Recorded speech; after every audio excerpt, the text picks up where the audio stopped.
Bonsoir à tous et bienvenue dans Football Club Amateur. Alors cette semaine c'est la promotion Ligue et le club et plus particulièrement de Labarthe-sur-Lèze qui sont à l'honneur. C'est parti tout de suite. On a un plateau, on a deux poutres essentielles de l'efficacité de Labarthe-sur-Lèze avec nous, le capitaine d'abord, Damien Lisana. Bonsoir Damien. Bonsoir. On a aussi Grégory Taman qui est... Tamari, je l'ai mal écrit.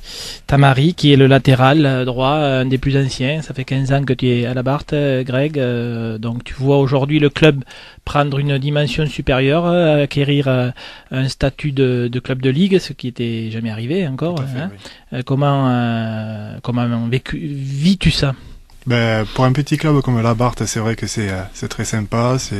Quand on a parlé avec Damien, c'est vraiment une bande de copains qui se sont réunis. Et voilà, voir l'évolution, le fait qu'on monte petit à petit de chaque division, c'est vraiment magnifique pour le club, quoi. Votre parcours personnel, à vous, on va démarrer par Damien. Tu as donc à Labarthe depuis 8 ans? C'est la 8e saison. Ouais, auparavant, tu étais? Donc j'étais à Muret pendant 10 ans, donc, où j'ai connu tous les collègues, dont certains avec qui je joue encore à l'heure actuelle. La plupart des joueurs de Labarthe sont passés par Muret. Hein, oui, il y en a beaucoup, ouais, il y a un bon vivier. Disons que voilà, quoi, Muret, au bout d'un moment, c'est très compétition, tout ça. Donc les joueurs qui ont envie de connaître autre chose, le football plus convivial, et, avec la compétition derrière, bien sûr. On les a fait venir à Labarthe petit à petit. On se connaît certains depuis 15 ans, 20 ans. Les parents se connaissent. Vous ne pourriez pas postuler à Muret aujourd'hui pour jouer en DH ou en PH, en équipe 2, non? Non, je pense pas. Et puis c'est surtout que ça m'intéresse pas du tout. J'ai tellement pris de plaisir à Labarthe et j'en prends tellement actuellement. On savoure chaque week-end, quoi. Quand on a passé 6, 7 ans, 8 ans pour certains en première série à connaître presque connaître la montée, soit au goal average, soit un point qui manque. Ces galères, on s'en rappelle. Et donc, qu'est-ce qui a fait qu'à un moment donné, ça s'est enclenché, que vous êtes monté? Des petits apports à quelques endroits qui nous manquaient, des apports stratégiques, quoi. Un buteur déjà, tout à fait, parce que Pierre Gibili est un vrai buteur. Et on le sait que dans des clubs comme ça, comme Labarthe ou d'autres clubs, c'est très dur de trouver un vrai buteur.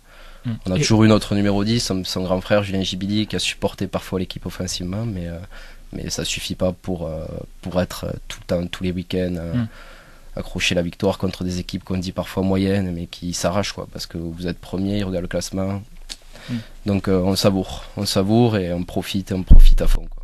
Ah, Grégory, on sait qu'il y a beaucoup quand on parle de la DH, notamment à Muret, qu'il y a beaucoup de changements, des joueurs qui vont d'un club à l'autre. Vous, du coup, c'est la stabilité qui est privilégiée à Labarthe. Voilà, moi ça va faire un peu plus de 15 ans que je suis à Labarthe.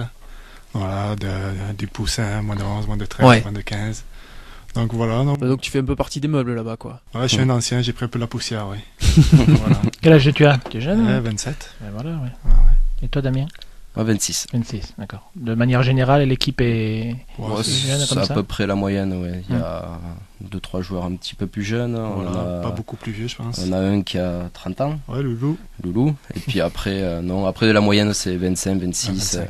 Y a-t-il des joueurs dans votre groupe que vous savez avoir le potentiel pour évoluer plus haut? En DH, par exemple, s'ils étaient ailleurs, est-ce qu'ils pourraient jouer un niveau beaucoup supérieur? Je pense que certains pourraient jouer à ce niveau-là. Non, je donnerai pas de nom. Pourquoi? Faut pas le dire, sinon ils vont partir. Labarthe, c'est vraiment le groupe. Oui, d'accord. Non, c'est sûr, on a notre axe central derrière qui tient énormément la route. Voilà, on a des joueurs, on a un latéral gauche qui peut jouer à un meilleur niveau, on a l'attaquant Pierre Gibili qui pourrait jouer peut-être à un autre niveau. Après, moi je suis pas le niveau DH, tout ça. Boudot a joué déjà à un bon niveau à Brive, je crois, hein, c'est ça? Il joue au Boudot, Boudot, ouais. Qui est aussi passé par Muret, qui est le frère de l'entraîneur actuel de l'équipe 2 de Blagnac. Oui, c'est vrai, oui. Et le cousin de... oui. De Jean-Louis Boucard. C'est ça.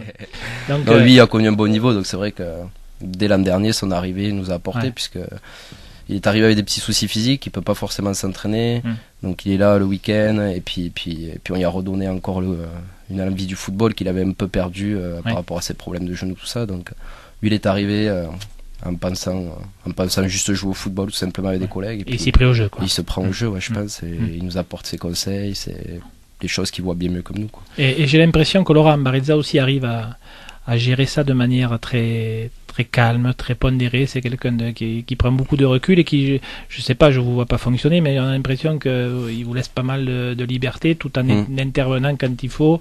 J'imagine. C'est comment vous jugez son management? Je pense que sur le plan social, sur le plan humain, ça peut pas être beaucoup mieux géré, quoi, parce que c'est ce qu'on a besoin à la Barthe. On peut pas. C'est pas un adjudant. On a beau être arrivé en Ligue, on aurait un entraîneur qui serait plein d'ambition, qui voudrait faire de la Barthe un club, très très rigide, très discipliné. Tout ça, ça passerait pas non plus, quoi. Il nous faut un minimum de liberté qu'on a toujours eu et ce qui fait qu'on arrive à jouer entre amis, à recomposer parfois l'équipe quand. Cette liberté que vous aviez plus dans des clubs à Muret ou ailleurs, qui tout à fait, un peu. Voilà, donc c'est pas pour reproduire à la Barthe ce qui vous gênait ailleurs, c'est un peu ça. Voilà. Mais c'est sur la discipline, il en faut pour la compétition, il faut du sérieux, mais il en faut certainement moins en promotion Ligue. Il y a un juste milieu, on va dire, avec certains clubs qu'il faut pas. Des entraîneurs qui arrivent et qui de suite veulent faire des grandes choses, je pense qu'il y en a plein, mais ça marche pas partout, quoi. Et malgré les joueurs qu'on a, ça passerait pas, quoi, s'il y avait un coach comme ça, je pense. Vous aviez aussi des problèmes de gardien de but, où en êtes-vous?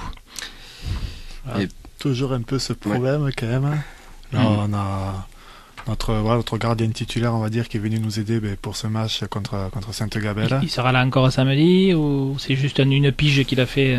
On aimerait bien qu'il soit là. C'est vrai qu'avec Christian, on a toujours eu des bonnes relations, il nous a toujours fait confiance, il a confiance en défense aussi, donc voilà, il a eu un pépin au genou contre Varilhes en octobre.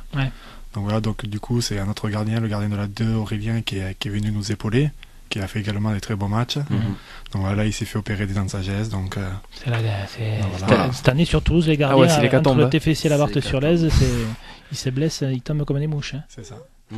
C'est vrai que par exemple Johan Pelé, il est sur le flanc pendant 2 semaines, le gardien du TEF. C'est une saison noire pour les gardiens. Il va falloir régler ce problème si vous voulez monter en PH pour l'année prochaine. Ah oui, tout à fait. Les gardiens. Notre gardien Christian, je pense, va revenir petit à petit, mais bon, il pouvait pas. Là, il peut pas actuellement, mais bon, il est juste venu nous dépanner. Il a fait son match, c'était très bien.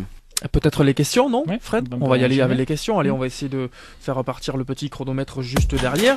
Avec des questions, on va commencer par Damien, donc le capitaine de la Barthe. La dernière fois que ton équipe t'a arraché des larmes de tristesse, ou t'as vraiment eu la rage à la fin du match? Samedi. Samedi, très très dur à digérer, la pilule de samedi, très très dur. Bon, en étant réaliste, on sait que sur l'ensemble du match, le nul peut être tout à fait honorable, mais vu la physionomie du match, on peut mettre un 2-0, ils reviennent, ils nous chambrent bien, c'est très très très dur à digérer. Oui, samedi, je pense que samedi. Comment vous avez fait? Fallait pas trop revenir sur le match. Disons que on refait le match quand on refait le match à l'apéro d'habitude, disons que celui-là on l'a un peu moins refait. On a juste fait l'apéro, pas le match. Voilà, okay. On a fait l'apéro et puis voilà, quoi. Ça donne quoi quand l'entraîneur s'énerve? Ou l'entraîneur, ou ça ressemble à quoi? Après une défaite comme ça, on peut supposer qu'il était un petit peu tendu, non? Non, parce que justement Laurent sait qu'on est assez grand, que la claque on l'a déjà bien prise et que ça sert à rien à rajouter dans ces moments-là, quoi. Bon, il va nous en parler un peu ce soir, les choses qui sont pas allées, qui étaient bien, qui étaient moins bien. Mais non, Laurent sait très bien gérer ces moments-là et il nous enfonce pas plus. Les gueulantes, il les met quand il sent qu'il y a besoin de bouger un peu l'effectif, mais pas dans ces moments-là, quoi. C'est inutile, quoi. Grégory, une question pour toi. Ça donne quoi quand ton capitaine Damien s'énerve sur un terrain, par exemple? Franchement, je vous conseille de venir voir. C'est un peu la boyeur de l'équipe, mais c'est vrai qu'il a toujours l'envie, la hargne, comme un peu Gattuso, quoi, qui un peu le Gattuso de la Barthe. Mais ça, pourquoi c'est lui le capitaine?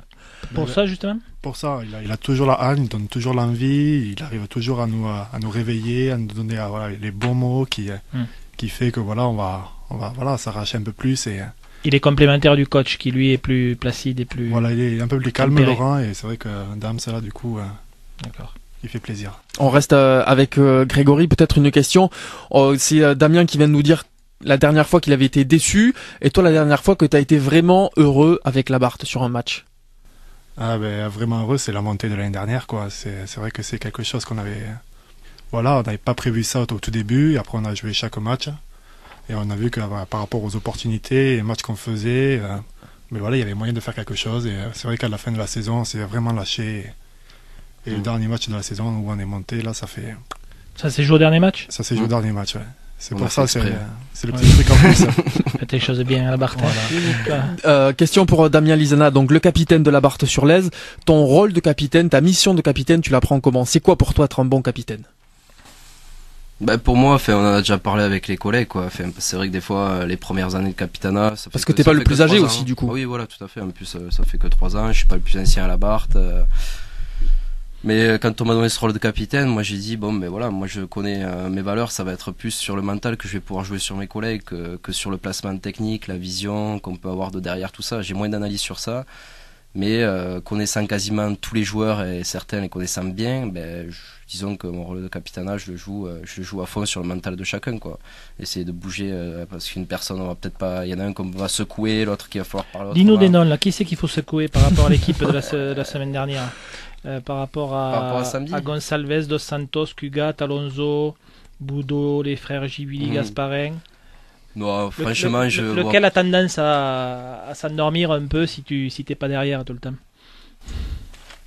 J'en vois pas un en particulier. C'est plus dans l'ensemble, quoi. Notamment samedi, c'était un peu ça. C'est un peu l'ensemble de l'équipe qui est un peu pêché sur 2-3 points, quoi. Mais non, il n'y a pas un plus à secouer que l'autre, mais c'est vrai que voilà, quoi, en connaissant les joueurs, on sait dans l'état psychologique qu'il est sur le moment, quoi. Et il est un peu énervé d'avoir raté une action et on essaie de pas en rajouter, ou parfois on essaie d'y aller vraiment on lui rentre dedans parce que ça fait du bien aussi parfois. Non, c'est plus dans l'ensemble, quoi. C'est vraiment essayer d'amener un peu la mentalité, mais globale, quoi, pas sur un joueur ciblé, quoi. Ouais. Question pour Grégory. Le premier souvenir avec un ballon de foot, ça remonte à quand? C'était où? En quelle occasion? Voilà, bonne question. Il me semble que c'était un Noël. J'avais mon grand-père qui m'avait offert un ballon. Et voilà. Et après, voilà, j'ai toujours eu ça dans la famille, quoi. Mon père, mon grand-père. Ils étaient aussi au club à la Barthe? Non, du tout. Non. Mais ils aimaient le foot. Voilà. Donc forcément. Ça fait passer la passion. Ça fait passer la passion, elle est bien passée la passion.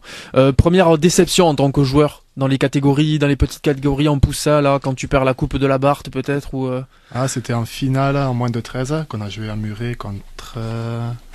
Oula, ça date tellement. On avait pris une petite fessée 4-1, je me souviens, j'étais capitaine et du coup quand on est capitaine, tu dois connaître ça, Damien, on prend un peu plus sur soi, quoi. Et toi, même question, Damien, les premiers souvenirs avec un ballon de foot au pied?